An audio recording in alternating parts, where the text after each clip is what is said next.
तो नमस्कार। GS with प्रेम की इस यूट्यूब चैनल में आप सभी का स्वागत है। तो चलिए शुरुआत करेंगे आज के एक नए करंट अफेयर में।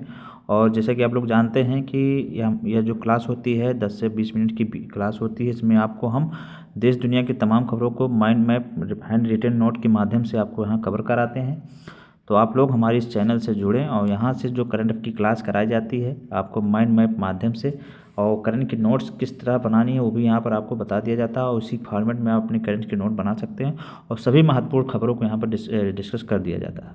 तो चलिए शुरुआत करेंगे आज के पहले सवाल से। तो पहला सवाल है, आज 28 मार्च और आज के पहले सवाल से शुरुआत करेंगे। तो पहला सवाल है कि प्रधानमंत्री इंटर्नशिप योजना में भी हाल ही में बदलाव हुआ है। जी हाँ, प्रधानमंत्री इंटर्नशिप योजना में हाल ही में बदलाव हुआ है। आइए इसके बारे में देखते हैं। तो सरकार ने पीएम इंटर्नशिप योजना में बदलाव करते हुए छात्रवृत्ति राशि बढ़ा दी है। जी हाँ, अभी हाल ही में प्रधानमंत्री इंटर्नशिप योजना में बदलाव किया गया है। इसमें क्या है, सरकार ने इसकी जो छात्रवृत्ति राशि बढ़ा दी है। मासिक वजीफा जो है पहले 5,000 मिलती था, अब इसे बढ़ाकर 9,000 कर दी है। जी हाँ, तो यहाँ पर बदलाव क्या हुआ है, जो पहले मासिक वजीफा 5,000 मिलता था, यह 9,000 कर दिया गया है। और इसकी जो न्यूनतम आयु है यह 21 वर्ष से अब 18 वर्ष कर दी गई है, तथा अधिकतम आयु जो है 24 वर्ष से बढ़ाकर 25 वर्ष कर दी गई। तो ये महत्वपूर्ण बदलाव जो अभी हमारी पीएम इंटर्नशिप योजना के तहत लिए गए हैं। और जैसा कि आप लोग जानते हैं कि हमारे जो युवा वर्ग है जो कि इंटर्नशिप मतलब जो ग्रेजुएट में पढ़ते हैं उन खासकर उन लोगों के लिए यह योजना लाई गई थी। और इसमें जो मासिक वजीफा 5,000 से बढ़ाकर 9,000 कर दी गई है। और इसमें न्यूनतम आयु की सीमा को भी 21 से घटाकर 18 वर्ष तथा अधिकतम आयु सीमा जो है 24 से बढ़ाकर 25 वर्ष। तो इस तरह आप कह सकते हैं कि न्यूनतम 18 वर्ष और अधिकतम 25 वर्ष कर दी गई है। तो आप लोग इसे याद कर लेंगे, क्योंकि आपको एग्जाम अगर पूछा जाएगा तो यहीं से पूछा जाएगा कि इसकी मासिक वजीफा कितना कर दिया गया और न्यूनतम आयु कितनी कर दी गई। यहाँ से आपके पूछे जाने की संभावना ज़्यादा है। तो चलिए फिर अगला क्वेश्चन हम देखेंगे। आज का दूसरा सवाल देखेंगे। जी हाँ, दूसरे सवाल पर दूसरा है कि बीबीसी हाल ही में किसने अपना नया डायरेक्टर जनरल नियुक्त किया। जी हाँ, बीबीसी जो कि न्यूज़ एजेंसी है, ब्रिटिश ब्रॉडकास्ट चैनल की, तो अभी हाल ही में इसने अपना नया डायरेक्टर जनरल नियुक्त किया है। तो किसे नियुक्त किया है, तो इसने मैट ब्रिटेन को। जी हाँ, मैट ब्रिटेन को, जो कि 18 मई 2026 से प्रभावी होंगे और यह बीबीसी के नए जनरल डायरेक्टर बने हैं। इन्होंने 2 दशकों तक गूगल में काम किया है, जहां वह यूरोप, मिडिल ईस्ट और अफ्रीका में प्रेसिडेंट EMEA के अध्यक्ष पद तक पहुंचे थे। तो इसे आप लोग याद रखेंगे। और वह टिम डेविस, जी हाँ, टिम डेविड का स्थान लेंगे, जो कि बीबीसी के जनरल डायरेक्टर थे। तो इस तरह आप लोग इस देख लेंगे कि हाल ही में बीबीसी के नए जनरल डायरेक्टर कौन बने हैं, तो मैट ब्रिटेन बने हैं। अगला सवाल देखेंगे। आज के तीसरे सवाल हम लोग डिस्कस करेंगे। जी हाँ, आज के तीसरे सवाल पर चलेंगे। तो किस राज्य ने इंडस्ट्रियल पार्क पॉलिसी 2026 लॉन्च किया। जी हाँ, अभी हाल ही में राजस्थान राज्य ने इंडस्ट्रियल पार्क पॉलिसी 2026 लॉन्च किया है। आइए इसके बारे में जानेंगे। तो यहाँ पर देख लीजिए कि किस राज्य ने इंडस्ट्रियल पार्क पॉलिसी 2026 लॉन्च किया। तो यहाँ राजस्थान राज्य ने। जी हाँ, राजस्थान राज्य ने इंडस्ट्रियल पार्क पॉलिसी 2026 लॉन्च किया है। निवेश को बढ़ावा देने के लिए, रोजगार के नए अवसर पैदा करने के लिए यहाँ पर इस जो है इंडस्ट्रियल पार्क पॉलिसी को लॉन्च किया गया है। यह पहल जो है मेक इन इंडिया और आत्मनिर्भर भारत के पहल पर निजी और सार्वजनिक भागीदारी इसमें होगी, उसके तहत इसे लॉन्च किया गया है। और निजी औद्योगिक पार्क के लिए न्यूनतम क्षेत्र सीमा की बात करें तो यहाँ पर 50 एकड़ भूमि की ज़रूरत होगी। और प्रत्येक पार्क में कम से कम 10 औद्योगिक इकाइयाँ, जी हाँ, 10 औद्योगिक इकाइयाँ यहाँ पर स्थापित होंगी। तो इस तरह जो महत्वपूर्ण इसके की पॉइंट है हमने देख लिया कि किस राज्य में इंडस्ट्रियल पार्क पॉलिसी 2026 लॉन्च किया जाएगा। तो ये हमारे राजस्थान में किया जाएगा। निवेश को बढ़ावा देने के लिए, रोजगार के नए अवसर पैदा करने के लिए इसे लॉन्च किया जाएगा। और यह पहल जो है मेक इन इंडिया और आत्मनिर्भर भारत पहल के आधार पर की जा रही है। इसमें जो है निजी और सार्वजनिक दोनों की भागीदारी सुनिश्चित होगी। और निजी औद्योगिक पार्क के लिए न्यूनतम क्षेत्रफल जो है यहाँ पर 50 एकड़ की ज़रूरत होगी। और प्रत्येक पार्क में कम से कम 10 औद्योगिक इकाइयाँ यहाँ पर स्थापित की जाएंगी। इसे भी आप लोग याद रखेंगे। तो ये यहाँ से हमारे एग्जाम पूछे जाने की ज़्यादा संभावना है, तो इसे आप लोग याद रखेंगे। अगला सवाल देखेंगे। आज का चौथा सवाल हम लोग डिस्कस करेंगे कि दिल्ली को पीछे छोड़ दुनिया के सबसे प्रदूषित शहर कौन बना। जी हाँ, दिल्ली को पीछे छोड़ दुनिया का सबसे प्रदूषित शहर कौन बना है, तो ये हमारा लोनी बना। जी हाँ, लोनी, जो कि यह खुलासा जो है IQ एयर की नवीनतम वर्ल्ड एयर क्वालिटी रिपोर्ट 2025 में किया गया। जी हाँ, दिल्ली सबसे प्रदूषित शहरों की सूची में आता था, जिसे पछाड़ कर अब हमारा उत्तर प्रदेश का लोनी, जो कि गाजियाबाद के ज़िले में स्थित है, और यह जो है अब लोनी जो है दुनिया का सबसे प्रदूषित शहर बन गया है। लोनी में PM 2.5 का वार्षिक औसत स्तर 112.5 माइक्रोग्राम प्रति घन मीटर था। तो यहाँ हमने देख लिया कि भारत का सबसे प्रदूषित शहर या दुनिया का सबसे प्रदूषित शहर कौन बना है, तो लोनी बन गया है।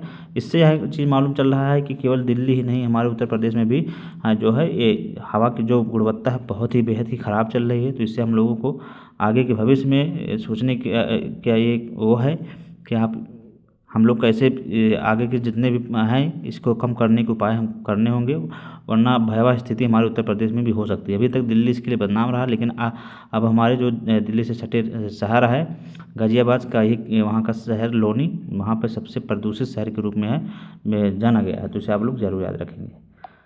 अगला अब हम देखेंगे कुछ प्रमुख ऑनलाइनर्स हैं, उनको हम डिस्कस करेंगे और उनके बारे में देखेंगे। जी हाँ, तो पहला सवाल है कि स्ट्रेट ऑफ हॉर्मुज के रास्ते भारत आने वाले जहाज़ों की सुरक्षा के लिए भारतीय नौसेना ने कौन सा ऑपरेशन शुरू किया है। तो यहाँ पर भारत ने ऑपरेशन ऊर्जा सुरक्षा, जी हाँ, भारतीय नौसेना ने ऑपरेशन ऊर्जा सुरक्षा शुरू किया है। स्ट्रेट ऑफ हॉर्मुज के रास्ते भारत आने वाले जहाज़ों की सुरक्षा के लिए भारतीय नौसेना ने ऑपरेशन ऊर्जा सुरक्षा का ऑपरेशन शुरू किया। जी हाँ, जैसा कि आप लोग जानते हैं कि इस समय इजराइल ईरान के बीच जो क्राइसिस चल रही हैं, इसमें यूएसए भी शामिल है, और उनको लेकर जो तनातनी सभी देशों के लिए तेल के जो संकट खड़े हो गए हैं, और इसी को मद्देनजर रखते हुए हमारे भारत में भी तेल के संकट खड़े हुए हैं। तो वहाँ पर हॉर्मुज, जो कि जैसा कि आप लोग जानते हैं स्ट्रेट ऑफ हॉर्मुज जो डमरूबंद है, जिसके रास्ते तेल का सबसे ज़्यादा भंडार मतलब आयात निर्यात होता है। तो इसी के रास्ते हम जितने भी हम तेल खनिज या गैस के जो हैं उसी के रास्ते हम निर्भर रहते थे। तो यहाँ पर जो युद्ध हुआ उससे कुछ बाधित हुआ है, तो इसी के मद्देनजर यहाँ पर स्ट्रेट ऑफ हॉर्मुज में जितने भी जहाज उनकी सुरक्षा के लिए भारतीय नौसेना ने ऑपरेशन ग्रीन ऊर्जा सुरक्षा चलाया है। तो इसे आप लोग याद रखेंगे। अगला सवाल देखेंगे कि एकात्म मानव दर्शन भारत का दृष्टिकोण पर अंतर्राष्ट्रीय शैक्षणिक सम्मेलन का उद्घाटन किसने किया। तो इसे वो हमारे उपराष्ट्रपति CP राधाकृष्णन ने। जी हाँ, एकात्म मानव दर्शन भारत का दृष्टिकोण पर अंतर्राष्ट्रीय शैक्षणिक सम्मेलन का उद्घाटन किसने किया। तो इसे उपराष्ट्रपति CP राधाकृष्णन ने कहाँ किया, कर्नाटक स्टेट ओपन यूनिवर्सिटी में। जी हाँ, कर्नाटक स्टेट ओपन यूनिवर्सिटी में इन्होंने इसका उद्घाटन किया है। इसे भी आप लोग याद रखेंगे। अगला सवाल देखेंगे आज का तीसरा सवाल कि उत्तराखंड के मुख्यमंत्री हाल में किस हवाई अड्डे पर देहरादून उड़ान सेवा का उद्घाटन किया गया। तो ये जौली ग्रांट हवाई अड्डा, जी हाँ, जौली ग्रांट हवाई अड्डे पे उत्तराखंड के मुख्यमंत्री ने हाल ही में देहरादून उड़ान सेवा का उद्घाटन किया। कहाँ पे, जौली ग्रांट हवाई अड्डा पे। इसे आप लोग याद रखेंगे। अगला सवाल देखेंगे आज का चौथा सवाल, प्रिज्म SG पोर्टल पर प्राथमिक उद्देश्य क्या है। जी हाँ, रोड ओवर ब्रिज के लिए अनुमोदन और निरीक्षण प्रक्रियाओं को डिजिटलीकरण। तो ये इसका जो है प्रिज्म SG पोर्टल का प्राथमिक उद्देश्य है कि रोड ओवर ब्रिज के लिए अनुमोदन और निरीक्षण प्रक्रियाओं को डिजिटलीकरण जो है ये प्रिज्म SG पोर्टल का प्राथमिक उद्देश्य है। इसे आप लोग याद रखेंगे। अगला देखेंगे किस लेखक को सरस्वती सम्मान दिया गया है। जी हाँ, बहुत इंपॉर्टेंट सवाल। तो ये राम कुमार मुखोपाध्याय को, जी हाँ, राम कुमार मुखोपाध्याय को सरस्वती सम्मान दिया गया है। अभी हाल ही में हिंदी साहित्य का सम्मान भी दिया गया है। ममता कालिया को आप लोग जानते होंगे। ज्ञानपीठ पुरस्कार भी बैरा मथु को दिया गया है। इसे भी आप लोग हम लोग डिस्कस कर चुके हैं। तो यहाँ पर अभी हाल ही में सरस्वती सम्मान, जैसे कि आप लोग जानते हैं 1991 से दिया जा रहा है, और पहला सरस्वती सम्मान हरिवंश नारायण बच्चन जी को दिया गया था। तो आप इसे याद रखेंगे। और यहाँ पर हाल ही में भी सरस्वती सम्मान किसे दिया गया, राम कुमार मुखोपाध्याय को। इसे आप लोग याद रखेंगे। अगला देखेंगे कि ऊर्जा आपातकाल हाल ही में किस देश ने घोषित किया है। जी हाँ, ऊर्जा आपातकाल हाल ही में किसने घोषित किया है। तो ये फिलीपींस ने किया। जी हाँ, फिलीपींस देश ने अभी हाल ही में ऊर्जा आपातकाल घोषित कर दिया है। तो यहाँ हमने देख लिया कि ऊर्जा आपातकाल हाल ही में किस देश ने घोषित किया है। तो फिलीपींस ने घोषित किया।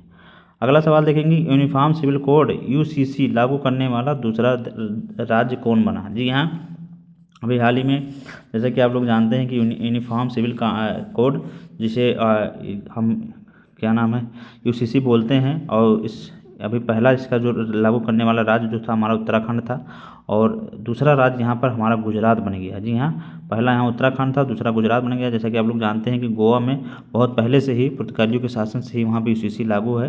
तो लेकिन उससे क्योंकि वहाँ पहले से लागू, इसलिए उसको नहीं गिना जाता है। लेकिन मतलब हाल ही में भी कुछ दिन पहले उत्तराखंड ने अपने यहाँ पर UCC को लागू किया था। वो पहला राज्य बना था UCC लागू करने वाला, और अब दूसरा राज्य जो है हमारा गुजरात बन गया है। UCC में क्या होते हैं कि सभी जो तलाक विवाह संबंधी जो नियम होते हैं ज़मीन से, संपत्ति से संबंधित नियम होते हैं सबके लिए समान हो जाते हैं। तो यहाँ पर यूसीसी जो है आर्टिकल 44 में इसका उल्लेख किया गया है, सभी के लिए समान नागरिक संहिता। जी हाँ, आर्टिकल 44 में सभी के लिए समान नागरिक संहिता का जो है वो बंद किया जाएगा।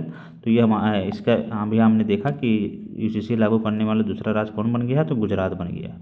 पहला कौन था? उत्तराखंड था। इसे आप लोग याद रखेंगे।